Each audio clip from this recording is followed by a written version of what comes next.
Join me, Mark Windows, for Windows on the World live every Sunday 9 to 11 p.m. GMT.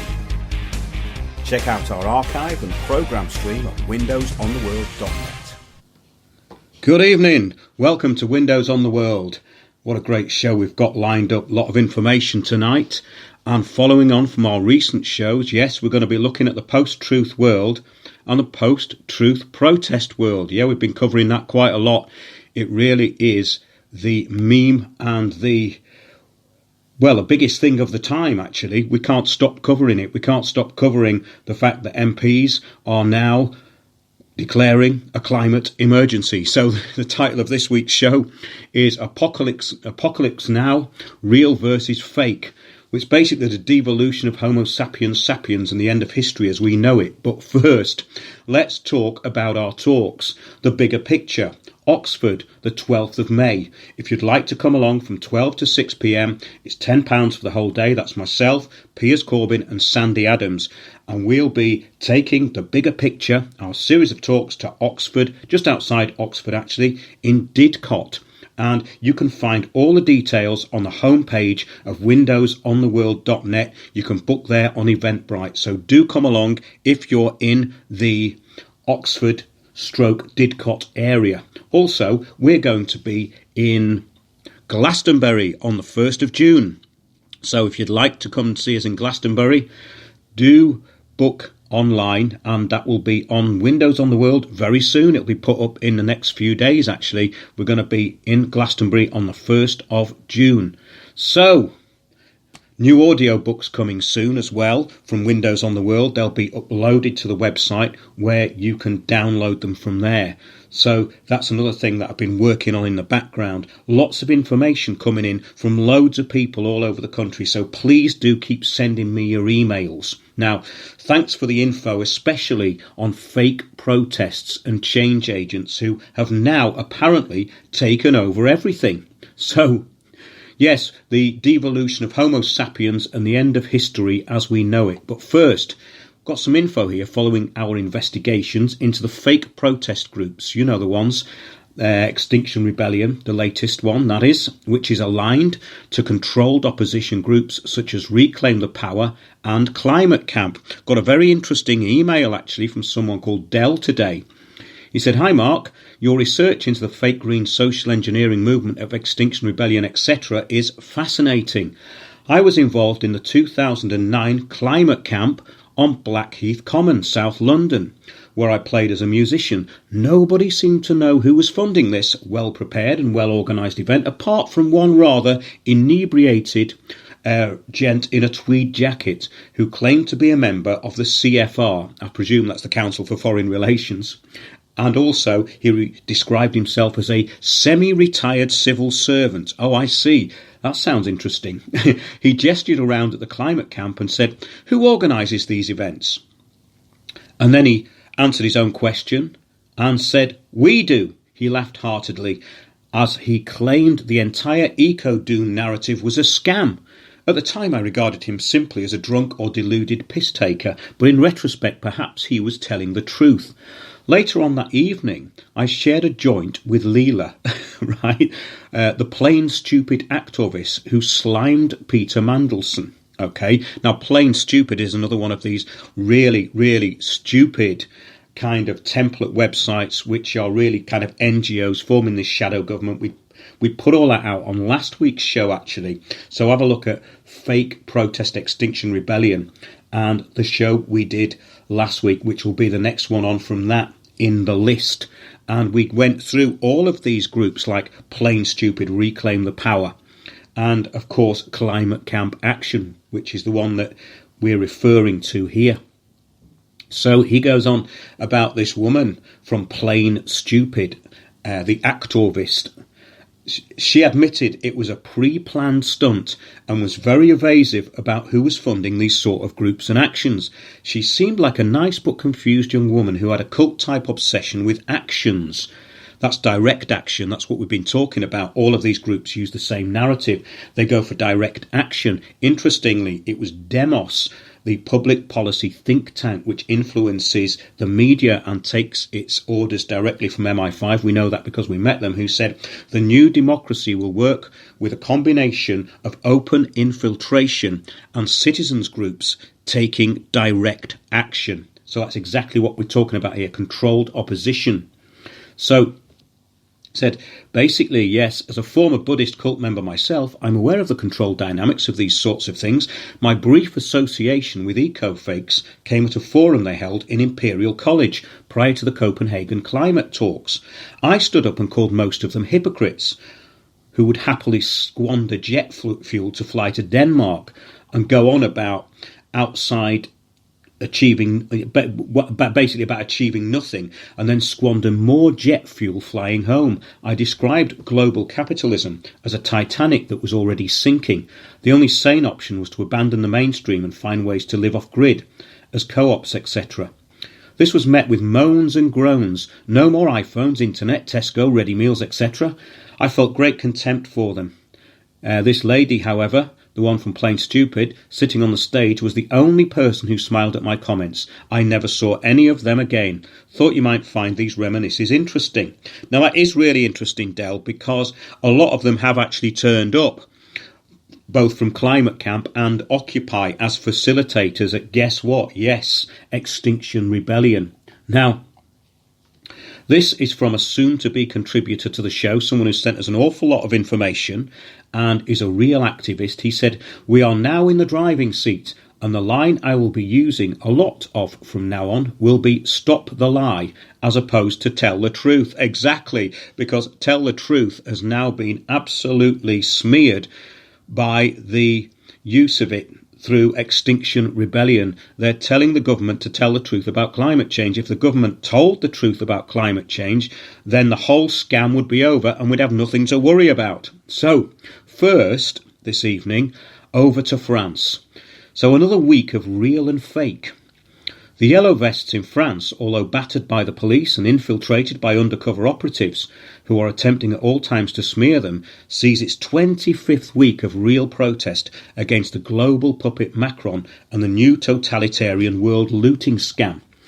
In the UK, though, the opposite is happening. A globalist-backed fake protest group, Extinction Rebellion, aligned with the global totalitarian template on the back of a monstrous but effective lie, sees the mentally challenged and overprivileged take to the streets, and puppet politicians are all joining them. Yes, while France carries on, even in the rain, in Britain there is a climate emergency. The two protests, one real and one fake, could not be more opposite. I'm going to have a quote here from Marshall McLuhan, and basically he knew all about social engineering. Look him up. He said, only the small secrets need to be protected. The large ones are kept secret by public incredulity. He said that years and years ago, and he lived between 1911 and 1980. And Marshall McLuhan was the first major communications theorist of how the new media have the power to transform human nature. In other words, what we talk about a lot, the social engineering of humanity. So no matter how powerful or persuasive the message, he said, it's the media that have changed our patterns of thought and behaviour. At no time has that been truer than in the last several weeks. Never has that been any more relevant than right now in 2019. Everywhere is now our own neighbourhood. The world is a global village. Well, it is, and it's all planned to be the same. This was another one of Marshall McLuhan's concepts, that the world would become a global village. The whole global local dynamic was something that he was talking about way back in the 80s. The world is a global village. Well, it is, and it's all planned to be the same. One big shopping mall with a monoculture, with absolutely no culture whatsoever. Everything is now fake, and the real is now refuted by those who have no reasoning, just emotion and belief. This is the fourth revolution, the fact-free and devolved present that we're living in. It's actually the fourth world, as talked about by the UN and, of course, Extinction Rebellion, although we're talking about something that they don't know about, which is the fourth world as the fourth wilderness. This was talked about by people like Edmund de Rothschild and the UN many years ago. Of course, the people in Extinction Rebellion wouldn't know anything about that because they don't know anything about history. So first, onto something real. Yes, the fake news of the failing Macron regime was also exposed this week. So we're going to talk about the Yellow Vests and also the May Day protests in Paris. Headline: Macron government fabrication of Yellow Vest hospital attack in Paris collapses. This is all about the smearing of the Yellow Vests, and it's backfired on Macron. What a terrible shame. This is from the 4th of May 2019. It took less than 24 hours for the Macron government's fabricated story about Yellow Vest protesters attacking the Pitié-Salpêtrière hospital on May Day in Paris to collapse like a house of cards. It has been exposed as yet another lie to cast the protests against social inequality as criminal riots and promote Macron's build-up of a French police state against the working class, says this report. The events in question occurred slightly after 4 p.m. on Wednesday on the Boulevard de Hospital in Paris, in their 13th arrondissement, it says here. The street was filled with thousands of protesters, a portion of the more than 40,000 people demonstrating in the city that day, when riot police fired tear gas into the densely packed crowd and triggered a wave of panic. Within a few hours, the incident had been transformed, in the words of the French Interior Minister Christophe Castaner, into an attack on the hospital by rioters. In a press conference on Wednesday evening in which he sought to conflate the mass protests with small groups of Black Bloc anarchists, Castaner declared that people have attacked a hospital. The collapse of this brazenly fabricated story about an attack on the Pitié-Salpêtrière hospital discredits not only the corporate media that peddled this story, but all the unproven allegations the Macron government has used to justify intensifying repression against the Yellow Vests. Now, this brings up an important issue about reality versus unreality. The determination and intention of the Yellow Vests to overcome all the smears and the fake news, and it's actually worked. I mean, they have been absolutely smeared by the press. The numbers attending their protests have been lied about in the mainstream to make it look as though the whole thing's dying out, when of course it isn't. And then, of course, you've got the absurd labelling of far right and all the rest of it. And what happened to the scarves? You know, those, what they call the yellows, the red scarves, who were meant to actually stand up against the Yellow Vests? Well, that seems to have crumbled as well. So that's another failed Macron rollout to stop the protests. So he doesn't seem to be doing very well. And they are still asking for him to resign. In fact, they want him to disappear completely. And now, onto the great deception. Yes, we do have to talk about this quite a lot. Climate catastrophophobia. The embarrassing spectacle of UN politicians meeting with the poor 16-year-old PR puppet Greta Thunberg is proof that we have no leaders, just followers of the global script for a brave new world. The members of the public queuing to hear Greta repeat her sound bites. It's a bit like a family attending a girl band with their kids, except there is no entertainment, just bleak and scaremongering propaganda from the girl with Asperger's and selective mutism. A fun night out it is not, but yes, they were queuing round the block at Friends Meeting House to hear Greta repeat her sound bites. Coming in at number 1 this week, Our House is on Fire. That's for the second week running there, so that's the biggest hit of the week once more. Can you imagine what that was like, listening to the monotone Greta repeat her sound bites to the audience and their kids? I mean, what happened to entertainment? You know, I mean, all right, the Spice Girls were a manufactured group, but at least it was entertainment. Because that's all this is, it's PR and entertainment. There's no truth in it, of course. It's all about people laying themselves on the line to be willingly taxed and enslaved. So the climate taxation scare has focused the public on the new apocalypse.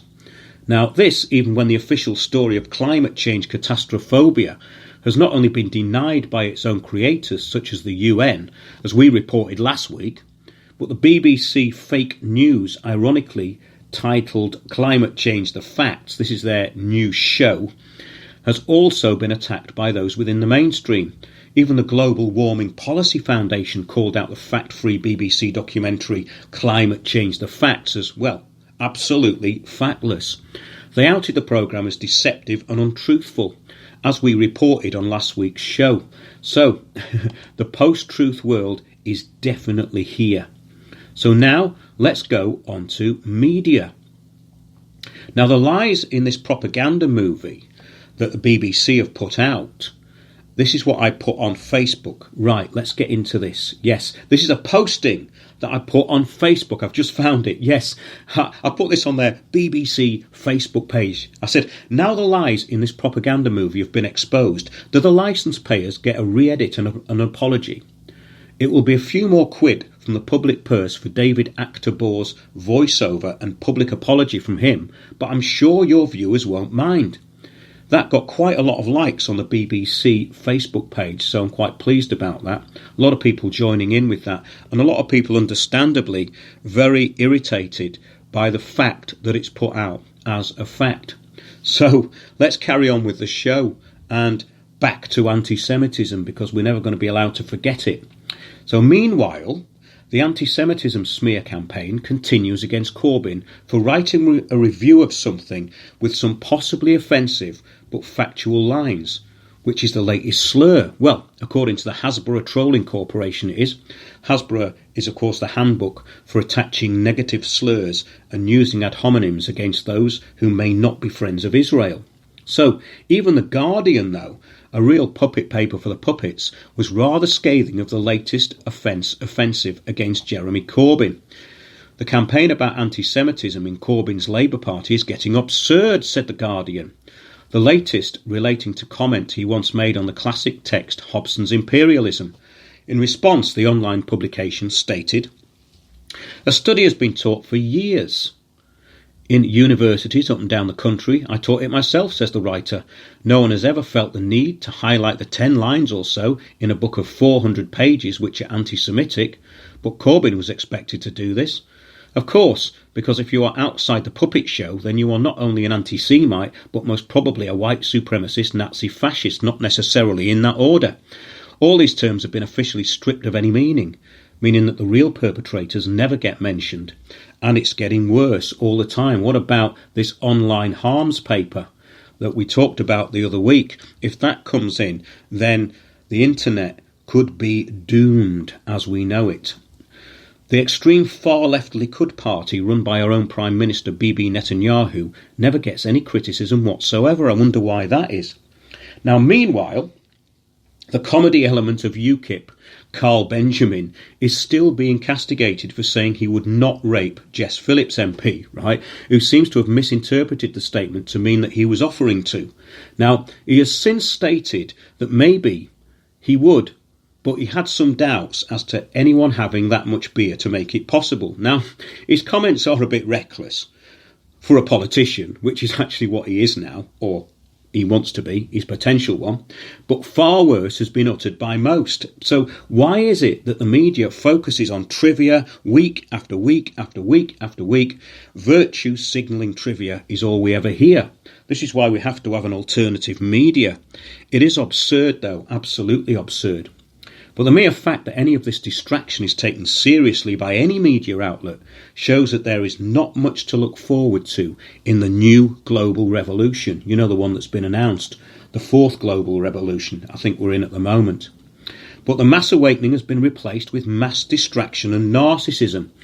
The invented climate change apocalypse is a cover-up for the real apocalypse. Yes, the end times are now. They are the loss of all your rights. A totalitarian cage is being built around you, and most are as blissfully unaware as Aldous Huxley predicted in 1962. This is from The Final Revolution by Aldous Huxley.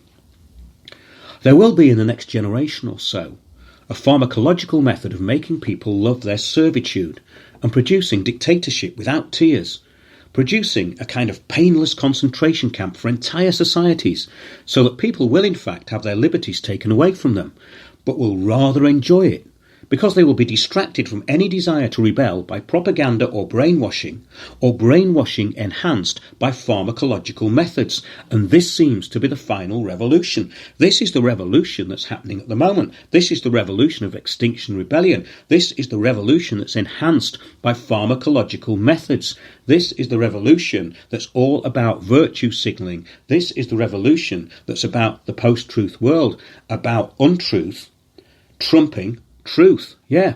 Well, a huge proportion of the devolved species are getting to love their servitude, having their thoughts given to them. A collective hive mind has been observed over the past several weeks in the UK and indeed around the world. And this is why we are definitely in some kind of apocalypse, which means something good may come of it. You never know. But the takeover of all public serving organisations is now pretty much complete. Most angles have been covered. This has been the content of our shows over the past several years. And I think that the things we were talking about years ago are all coming to pass, especially the global local agenda.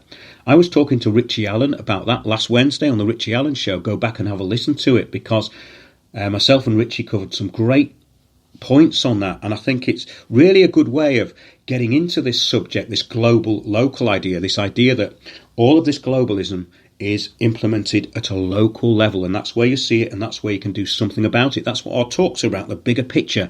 That's what it's really about, getting over the fact that once you identify the change agents within your local community, you can do something about it. This is something we're going to be reporting on in coming weeks. We have people inside actual protest movements who are now ready to out the fake protesters, the activists that have been embedded in their midst, and people are fed up with it, because it doesn't matter whether it's in your local council or whether it's in your local action group. Get it?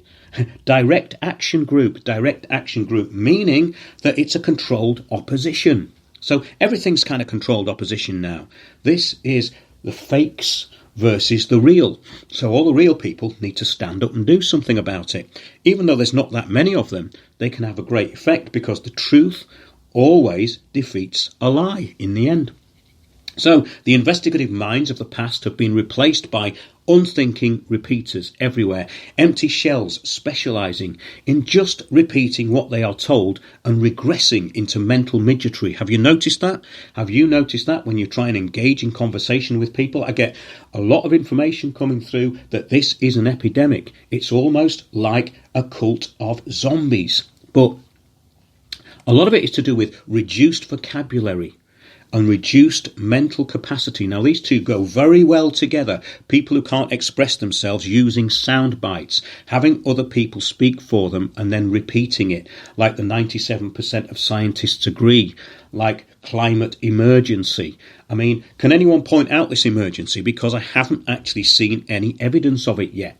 However, maybe this is why the sound bites of green Greta Thunberg are resonating with the hive mind.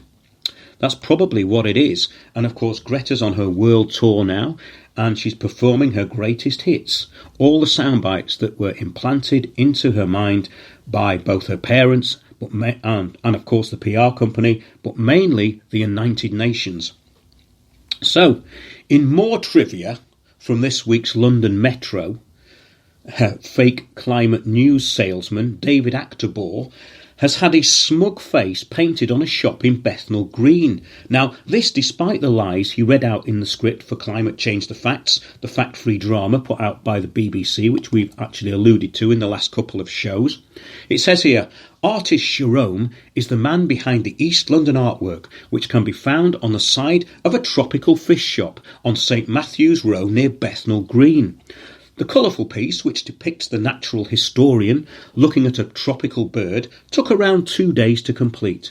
The artist, Jerome, stated, "There's no such thing as too much David Attenborough on planet Earth." Well, a few people might disagree with that opening statement. And one street artist, that's him of course, he's talking about himself in the third person here, has paid tribute to the broadcasting legend with a brand new London mural. Can someone pop into the shop and tell the owner that there is an enviro criminal being advertised on it, please? So that tropical fish shop in Bethnal Green, I think it's on St Matthew's Row, Can someone pop in there on Tuesday and ask them to paint over it, or put basically an apology there, or write fake news over David Attenborough, please? Can someone do that? Are any street artists? I doubt Banksy's going to do it, is he? Because he's totally politically correct. He seems to be on side with Extinction Rebellion, unless, of course, Extinction Rebellion have faked that Banksy. Interesting, eh? Not really. So basically, yeah, emotions and feelings over facts. That's what this is all about. The new reality for the hard of thinking. The real facts are, of course, more startling as the Global Action Plan gets more draconian.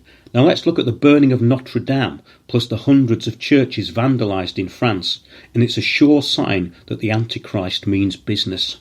Now this story is from RT, and it backs up the evidence of a wiping out of European traditional Christianity, and it's well underway. It says here, this is a new survey actually, quite shocking. Christians are the most persecuted of any religious group and face near genocidal levels of oppression in some parts of the world, says a report commissioned by the UK Foreign Office. So this is none of your rubbish. All right, it's rubbish, but it's none of your usual rubbish. It was prepared by Reverend Philip Mount Stephen, the Bishop of Truro, and an Anglican missionary. That's what he is. He's an Anglican missionary too. The report estimated that 1 in 3 people worldwide experience some form of religious oppression, finding Christians are the most widely targeted group. So we now have Christianophobia. We've got Islamophobia. We hear that every day, don't we? But why is nobody talking about this? Well, people should draw their own conclusions as to why that is, and most people who draw their conclusions will realise what it is all about. It carries on. Evidence shows not only the geographic spread of anti-Christian persecution, but also its increasing severity, said the report, adding that in some regions the level and nature of persecution is arguably coming close to meeting the international definition of genocide. I'll read that line again, so people might want to remember that. In some regions, the level and nature of persecution of Christians is arguably coming close to meeting the international definition of genocide. It actually goes on to state that Christians are being wiped out in many countries around the world. It says here, British Foreign Secretary Jeremy Hunt, who commissioned the study last year, said on Friday that political correctness played a role in the abuses, slamming governments around the world for being asleep on the issue. What we have forgotten in that atmosphere of political correctness is actually the Christians that are being persecuted are some of the poorest people on the planet. This is what Hunt said. So Jeremy Hunt actually made that statement. I'll read that out again. What we have forgotten in that atmosphere of political correctness is actually the Christians that are being persecuted are some of the poorest people on the planet. Let that one sink in. The report focused on faith-based persecution in the Middle East, Africa, Asia and Latin America, notably excluding Europe and North America. Well, we know what's been happening in France, and of course in the UK it's slightly more subtle what's going on, but not much more subtle really. We're talking about an upcoming genocide in the European countries. So it says here, unfortunately the word invasion does not appear in the interim report even once, as in the 2003 invasion of Iraq by the US-UK coalition of the willing. The invasion and occupation unleashed sectarian violence, it says here, including the rise of Islamic State, ISIS and ISIL, and IS in Iraq and Syria. The report does note that the number of Iraqi Christians fell from 1.5 million before 2003 to about 120,000 at the present, and in Syria from 1.7 million in 2011 to below 450,000 today. So that is a genocide. With the UK and its NATO allies favouring regime change in Damascus, however, It is politically incorrect to point out that Syrian Christians are safe in territories controlled by the Syrian government, but persecuted in parts of the country under control of Western-backed so-called moderate rebels, such as the Army of Islam or Front for Conquest. Yet the British Foreign and Commonwealth Office has been at the forefront of granting asylum in the UK to white helmets, those so-called civil defence units operating exclusively in areas controlled by Islamist militants, where Christians are most endangered. Well, that's really quite shocking stuff, isn't it? I've got a good comment on that. It's from Per in Sweden. He said, "This is the long-term agenda behind the infamous Rothschild-Kalergi plan of wiping out all European people, which has been the core mission of the European Union right from the start." Now, we have covered that. And when you bring that up to somebody who voted Remain, they will look at you very blankly or probably call you a racist, a fascist, or even an anti-Semite for some unknown reason. Okay. He carries on.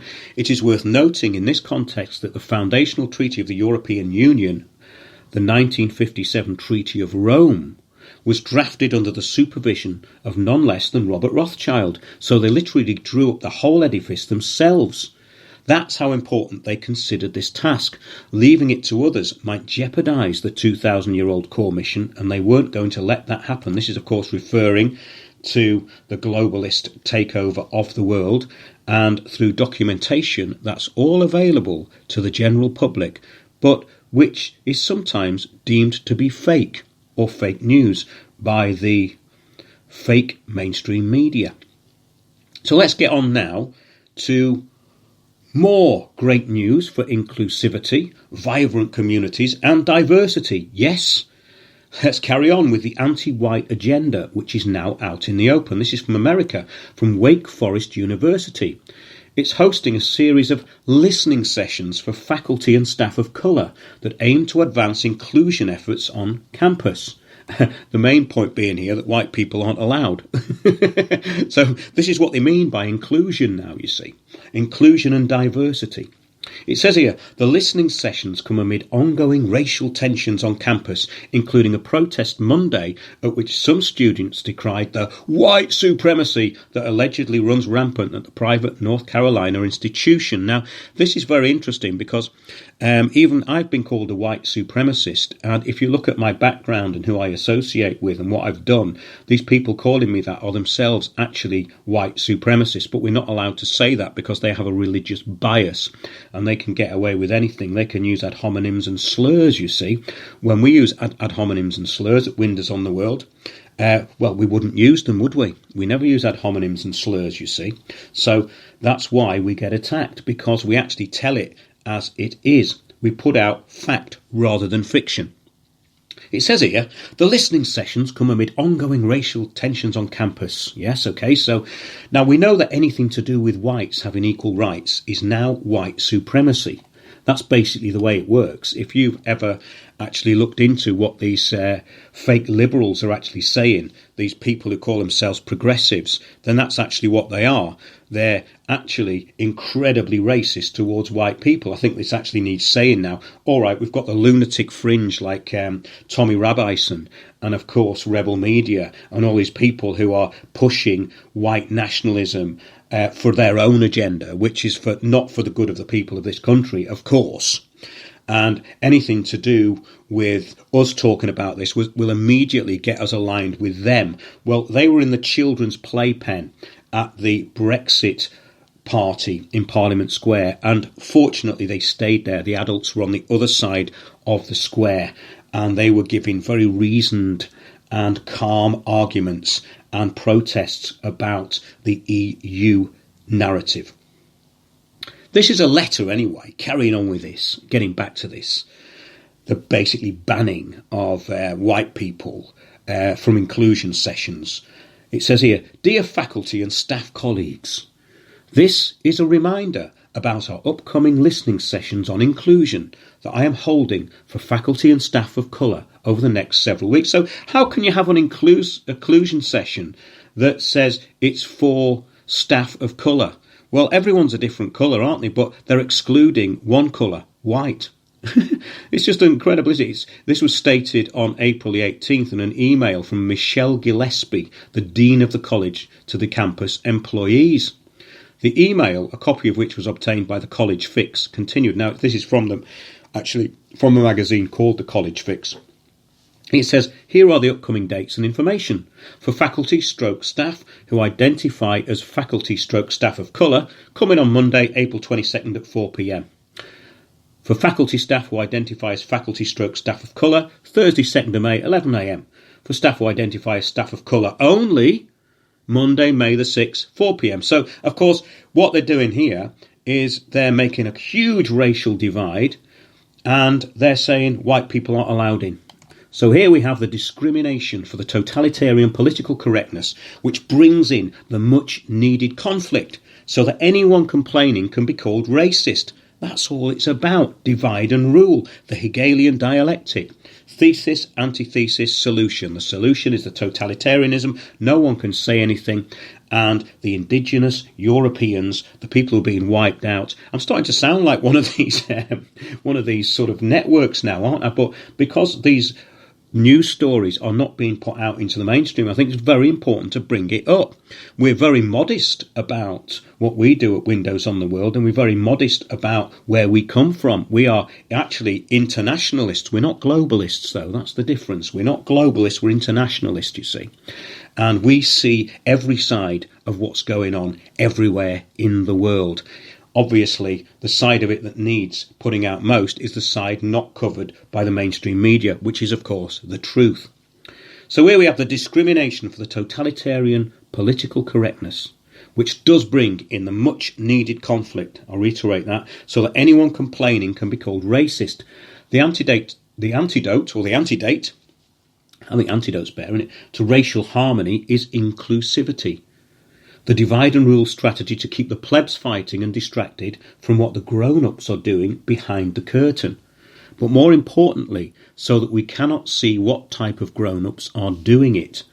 Gillespie, this is the one who organised this racist meet-up, as well as campus spokeswoman Katie Neal, did not return several emails, that was to the College Fix, over the last few days, seeking comment. As for the campus protest, the Winston-Salem Journal reported that a coalition of students, faculty and staff at Wake Forest University, this is in Carolina, demanded Monday that university officials immediately begin a zero-tolerance policy for white supremacy, which means basically white people standing up for their rights because they haven't got any anymore, after several developments in recent months heightened concerns about racism on campus.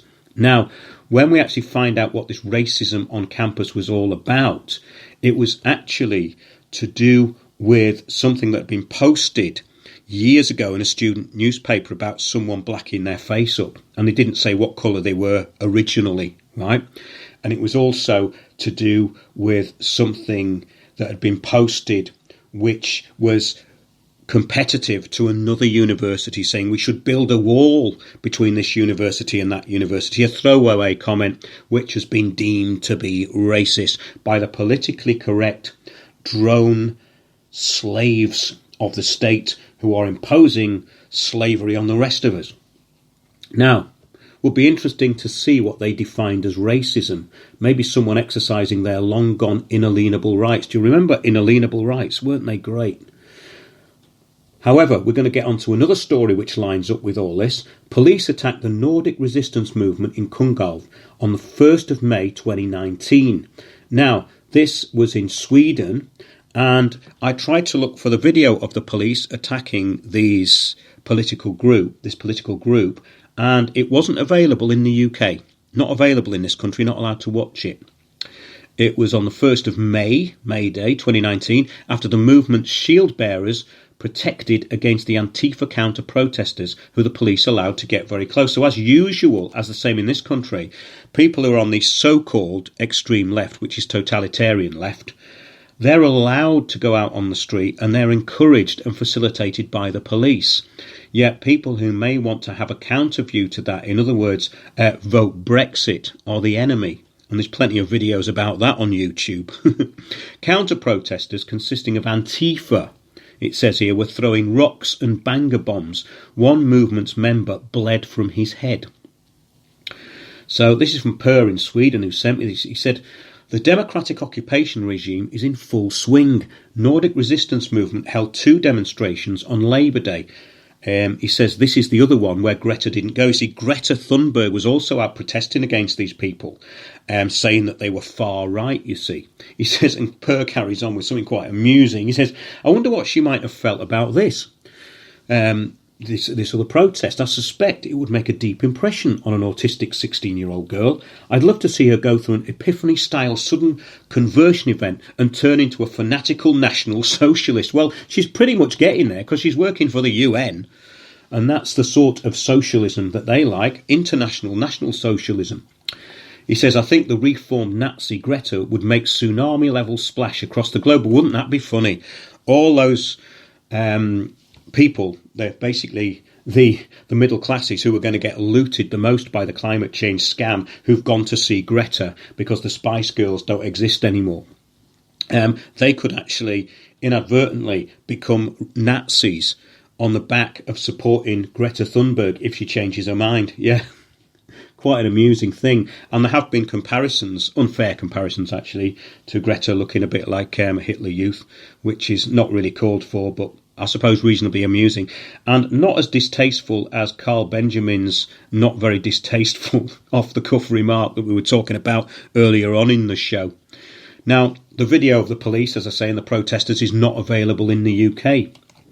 But it says here, this is the facts about it says here, the neo-Nazi Nordic resistance movement, and this is by the World Jewish Congress. It says, they demand that the Swedish regime ban Nordic resistance movement, a legitimate and peaceful political organisation. Well, they don't ban Chabad Lubavitch, do they, which is itself a racist organisation.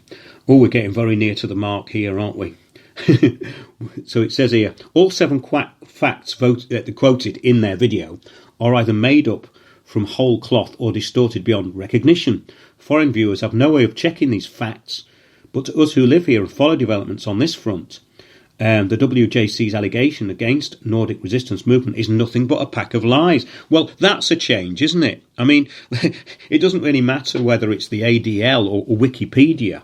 Whenever you're talking about something that's off topic, in other words, outside the narrow corridor of accepted political opinion or totalitarianism, then it's deemed to be far-right, Nazi, white supremacist or anti-Semitic. There's only 4 things it can be. It has to be one of them. It says the WJC is headed by billionaire Ronald Lauder at the behest of WJC chairman David de Rothschild. Oh, isn't he the person who really wants us to believe in climate change, the floppy-haired aristocrat who goes around jetting around everywhere saying, hey, look, man, get on board with the Rothschilds because we're going to save the world. I think that's him, isn't it?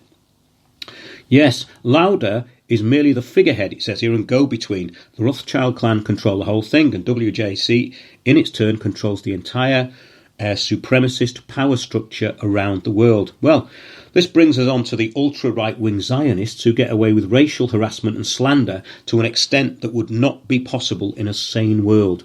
Yes, anyone who questions the Likud party or what the Balfour Declaration describes as a home for Jews in Palestine is instantly branded an anti-Semite, Nazi or fascist, as we've just said, sometimes not in that order, of course, and they're also white supremacists. But the insanity of the narrative has never been more apparent than now.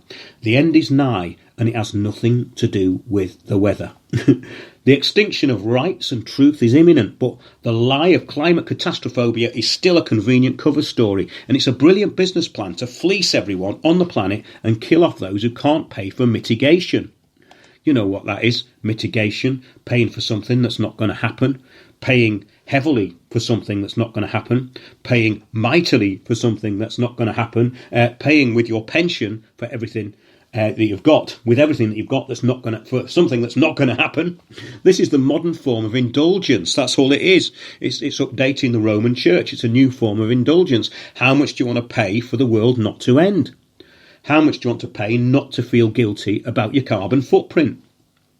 Nothing is true. Illusion is all. There is no more chance of a climate emergency than Brexit being allowed to happen. Yeah, I'll say that again. There's no more chance of a climate emergency than Brexit actually being allowed to happen. So, now as we're being devolved, and we've proved it, and certain people are being eradicated from the new paradigm, the new totalitarian global structure. Let's talk a bit about the past in the last part of the show. So our ancestors travelled the globe thousands of years ago, and the story of evolution is as credible as global warming and CO2 catastrophophobia. However, the new system will mean no travel, no free movement, and those long-gone inalienable rights taken away on the back of an illusion fed to those who have devolved so much that they think David Attenborough, that's Attenborough, is a climate expert, and Greta Thunberg is going to save the world through mitigation and taxation, the new form of indulgence. So, having said that, that's been the sort of premise of the show so far, really, hasn't it? On to something very interesting and not based on feelings or emotion. Oh, that's a bit radical, isn't it? Something that's not based on feelings and emotion. I don't think Extinction Rebellion would like that, would they? I don't think our government would like that. I don't think the UN would like that. I don't think the World Bank would like that. I don't think the IMF would either. I don't think Mark Carney, Governor of the Bank of England, would like that. So let's do it anyway. A major discovery suggests Denisovans lived in Tibet 160,000 years ago. Now we've got to remember that Denisovans were first discovered out in Siberia, in a cave, right? This is a different type of sapiens. We're Homo sapiens, Homo sapiens sapiens. This is a different species to us, but obviously interlinked. So it says the first Denisovan remains discovered outside Siberia suggest our extinct cousins lived at extreme altitude in Tibet long before our species made it there. Now this is interesting, isn't it? Because if Extinction Rebellion get their way, we're going to stop evolving. We're going to stop travelling.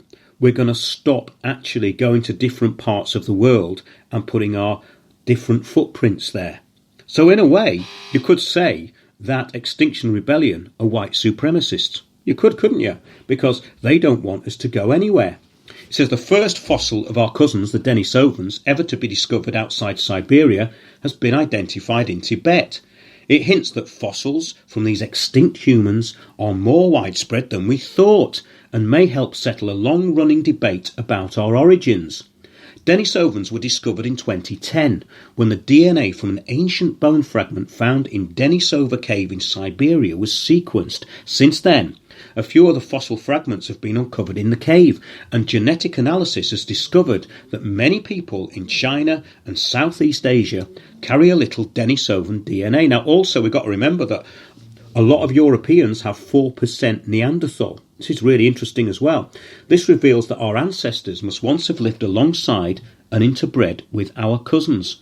Studies like this also found that people in Tibet carry a specific Denisovan gene that allows red blood cells to cope with low oxygen levels, helping people to live at high altitude. This is really interesting because I've just come back from Nepal, and you've got certain tribes there that are really, really good in high altitude. They get a lot of hemoglobin in the blood. That's how you get Sherpas. You know, they take these people all the way to Everest and back.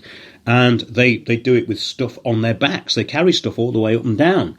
These are people who've got brilliant resilience to altitude. So that's so interesting, isn't it? That the people in Tibet carry a specific Denisovan gene. Now, this is fascinating stuff because it really goes against what the New World Order want. These people, thousands, sometimes hundreds of thousands of years ago, were travelling around the world and interbreeding with each other. Yes, multiculturalism was alive hundreds of thousands of years ago. They don't want to tell us that, and they don't want it to happen anymore, ironically. This is a good point I think we've got here.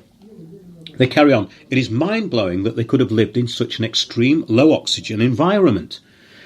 Jean-Jacques Hublin of the Max Planck Institute for Evolutionary Anthropology in Leipzig, Germany, wondered if any human remains previously found in Tibet might really be Denisovan. He and his colleagues examined a jawbone discovered in 1980 in Baisha Karst Cave in Tibet's Yangla River Valley. They found that the shape of the jaw and large size of the teeth are different to those of modern humans. Radioisotope dating suggested that the fossil is 160,000 years old at least. which is tens of thousands of years before our own species is thought to have reached the Tibetan plateau. Now, isn't this interesting? Everything we know is wrong. Everything you know is wrong. Take a look at a brilliant talk by the late Lloyd Pye, and look at our tribute to Lloyd Pye. It's one of the last things that he actually recorded before he passed away into the ether. And we do miss people like Lloyd Pye. We are being devolved. We are being turned into basically materialistic drones with no past and no future. Just a very dreary present. It carries on. I predict that most of the Chinese hominin fossil record, younger than 350,000 years old and older than 50,000, is made of Denisovans, says Hublin. We probably have lots of Denisovan remains sitting in museums all over the world, but they have different names on them. If Hublin is right, these fossils could help settle the debate over whether our ancestors evolved solely in Africa. Now, you see, they've made a mistake here. This piece is absolutely wrong. And I'll get to that in a minute, because the out of Africa theory has been debunked by guess who? The people who invented it. It's been totally debunked. In other words, life sprang from many different countries and continents, including, of course, Australia, at least 400,000 years ago. And we've proved that, and we'll get onto that in a minute. But yeah, they're still using the out of Africa theory, the lame old out of Africa theory, which people like Attenborough on the BBC keep repeating and repeating and repeating. So, it says here, yes, we probably have lots of Denisovan remains sitting in museums all over the world. Let's get on to this. If Hublin is right, these fossils could help settle the debate over whether our ancestors evolved solely in Africa or whether important steps took place in Asia too. Well, this gets onto some really interesting stuff. So let's carry on. Previous discoveries of fossils in China have been interpreted by some as intermediate species between Homo erectus and modern humans, suggesting that we evolved in Eastern Asia. This is another idea. But this idea will lose ground if the fossils turn out to be Denisovan. So theories are being disproved all the time. And let's put this forward. They are just theories. Theories are just that. They're theories. Theories get turned over all the time. So the article ends with the now disproven out of Africa theory, disproven by those who came up with it, as we have previously reported. This is a fine example of journalists repeating non-facts, and it's now the norm. For instance, 4 skulls found recently in Australia are a completely different species than any others known on the planet. Did you know about this, everybody out there? Go to forgottenorigin.com and look up Stephen and Evan Strong. We've done a show on it. These things are absolutely incredible. They were found buried facing east in Australia. They have huge eye sockets, no forehead, and a huge cranial box that goes back. The overall skull shape is dramatically different, with 95% of the brain positioned beneath the eyes. So they're nothing like us. This is a totally different species. These beings have massive eyes, much bigger than any hominid, and suggest this species was nocturnal. Now, they were nocturnal. This is really interesting because there's many other examples of this. Let's look at ourselves. Our joints wear out. We're not adapted to our environment. We have to wear clothes. We have very bad habits of walking. We don't walk properly, unlike hominids, apes. They walk very well. We don't. We can't have evolved from them because they're adapted to their environment. They're 10 times stronger than us, and they are completely at home in their environment. Well, we aren't we? We have to actually wear clothes. So our eyebrow ridges undulate with a slight depression above the nose. All 4 of these skulls, no forehead ones, have eyebrow ridges that extend at their furthest at that same point, peaking above the nose, which is thus drawn up and extends out much more than ours. So their features are actually much bigger than ours if you look at these skulls. They've got huge eyes, and this skull just goes straight back. There's no forehead, but actually a very large cranial capacity. Of the many differences, the humerus bone, it says here, and this is a big difference. A normal human humerus bone measures around 30 centimetres, and that of a gibbon is 35 centimetres. So a human's 30 centimetres and a gibbon's 35 centimetres, while this being's humerus bone measures 43 centimetres. But that is not the end of it. As the elbow joint is missing and the end of the bone fragmented, that means that the bare minimum length is 45 centimetres. Then, let's go on to another subject, because we're running out of time here. But what about the Paracas skulls of Peru? They were naturally red or auburn-haired people, right? Because they found them with hair, basically mummified. Some of the skulls are naturally elongated, with 2 parietal plates instead of our 3. We have these 3 plates on our head, don't we? The sutures. They have 2. Again, with huge eye sockets, really good night vision. In other words, they very, very adapted to their environment, very adapted to the dark. We are not adapted to the dark, which is why we are a genetically modified species which appears to have been created as some kind of slave. And that's a really interesting area to go into as well. Going into all the stuff, the fallen angels, the Anunnaki and all the rest of it. God, we're nearly out of time. But again, there are red-haired mummies in China. There are anomalies outside the repeated narrative and the out of Africa theory, totally debunked, and anomalies everywhere. So repeaters like David Attenborough could really benefit from getting out more. He might also find it useful to mix with scientists instead of media types. And I've just got a few emails here from people, basically, that I'd like to read out just before the end of the show. This is from William. He says, I'd just like to mention a story that was circulating on Mike Adams' website, Natural News, this week concerning fake measles images of a baby used to frighten Americans into getting the Merck MMR vaccine.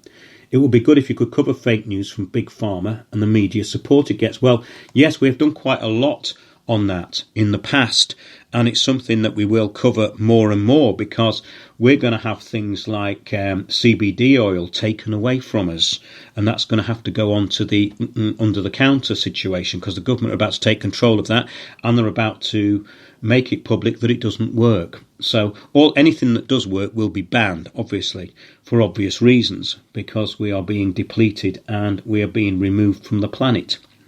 That's not me, by the way. That's the UN Global Action Plan. That's what Greta Thunberg wants for everybody. She doesn't know it yet, but when she finds out, she's going to be annoyed, I hope. So yes, that's from this is from John.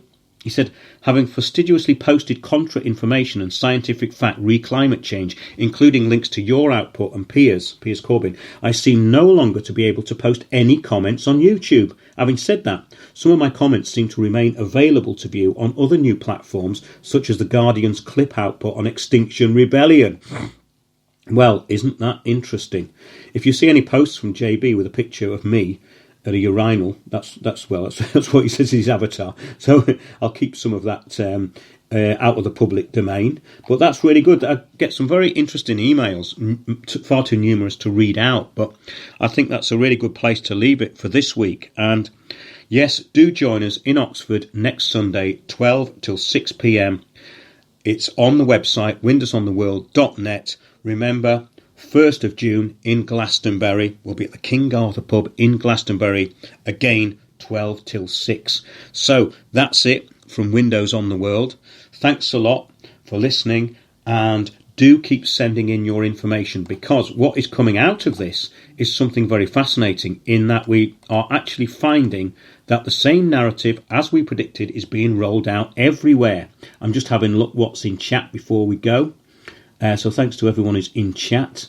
There's some really interesting conversations going on in chat, which are sort of parallel conversations to what we're talking about, which is always very interesting and slightly bemusing when I look at it for the first time, because I've been busy looking through all of that stuff to get to you tonight. And so, Eric von Essex, an upstanding pillar of the community, of the Windows on the World community, says, I can no longer add comments on YouTube. Well, this is absolutely terrible.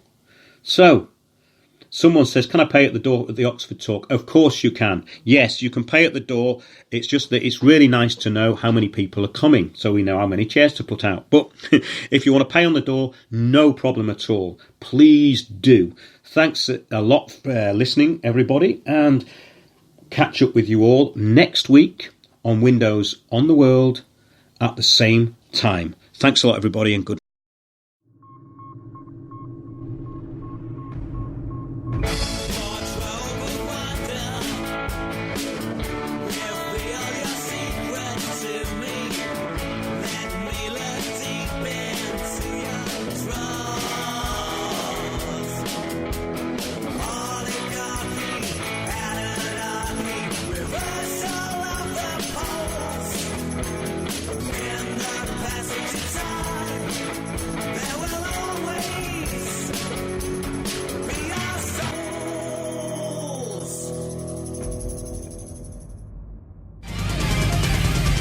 Join me, Mark Windows, for Windows on the World live every Sunday 9 to 11 p.m. GMT.